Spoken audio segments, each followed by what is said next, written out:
Okay का अखेर आज न्यायालयाने वाल्मिक कराड व त्यांच्या गँगच्या विरुद्ध आज आरोप निश्चित केलेले आहेत. दिनांक 9 डिसेंबर 2024 रोजी संतोष देशमुख यांचा कट करून संगनमताने आरोपींनी खून केला आणि त्याचप्रमाणे यातील काही पुरावा नष्ट करण्याचा प्रयत्न केला. याला कारण म्हणजे वाल्मिक कराड याला जी खंडणी जो मागत होता ती खंडणी अबाडा कंपनीकडनं मिळण्यास अडथळा संतोष देशमुख यांनी केला. याकरिता त्यांचा खून करण्यात आला अशा रीतीचा सरकारतर्फे आम्ही आरोप प्रस्तावित केला. न्यायालयाने आरोप त्याप्रमाणे आज निश्चित केले.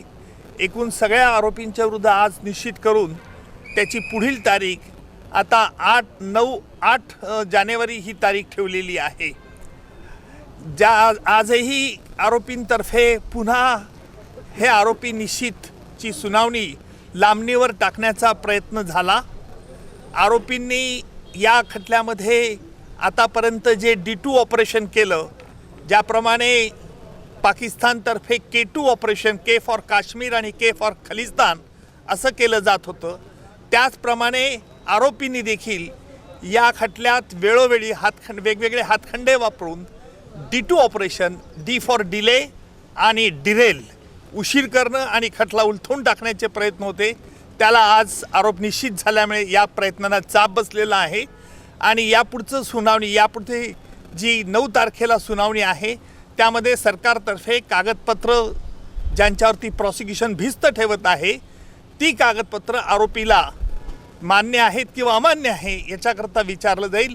त्याच्यानंतर साक्षीदारांची यादी दिली जाईल आणि प्रत्यक्ष पुराव्याचं काम लवकरच सुरू होईल. आक्षेप घेतला की आरोपींतर्फे जे वेळोवेळी वकील बदलण्याचा त्यांना अधिकार आहे, नाही असं नाही आहे, परंतु वेगवेगळ्या 30 कारणं ही पुन्हा पुन्हा न्यायालयापुढे मांडण्यात येत होती. म्हणून आम्ही न्यायालयाला विनंती केली की न्यायालयाने यापूर्वी देखील त्यांच्या म्हणण्यावरती त्यांचं म्हणणं ऐकलेलं आहे, त्यामुळे न्यायालयाने यावरती निश्चित प्रकारचा आदेश द्यावा.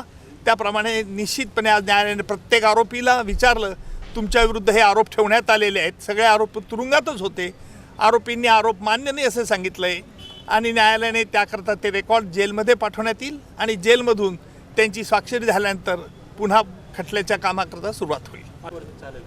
आता आपण बघितलं असेल की आज आरोप निश्चित करण्याकरता किती महिने वेळ लागला. न्यायालयाला वेळ द्यावा लागतो कारण वेगवेगळ्या कायदेशीर बाबी हरकती घेऊन हा खटल्याबद्दल आरोपी लांबवण्याचा प्रयत्न करतात हे स्पष्ट होत होतं, परंतु कायद्यामुळे त्यांना संधी द्यावी लागते आणि म्हणून फास्ट ट्रॅक कोर्ट असो का स्लो ट्रॅक कोर्ट असो, परंतु खटला लवकरात लवकर चालवण्याचा प्रयत्न सरकारतर्फे होईल. मात्र मान्य कोर्टाबरोबरच हायकोर्टामध्ये देखील हे आरोपी गेलेले होते आणि तिथून देखील स्थगिती आणण्याचा प्रयत्न केला होता, स्टे मिळण्याच्या अनुषंगाने प्रयत्न करत होते. उच्च न्यायालयाने, माझ्या माहितीनुसार उच्च न्यायालयाने आरोपी निश्चितीसाठी कुठेही स्थगिती दिलेली नाही. त्यांनी काल तसा प्रयत्न उच्च न्यायालयात केला. उच्च न्यायालयाने त्यांना तोंडी नकार दिला होता.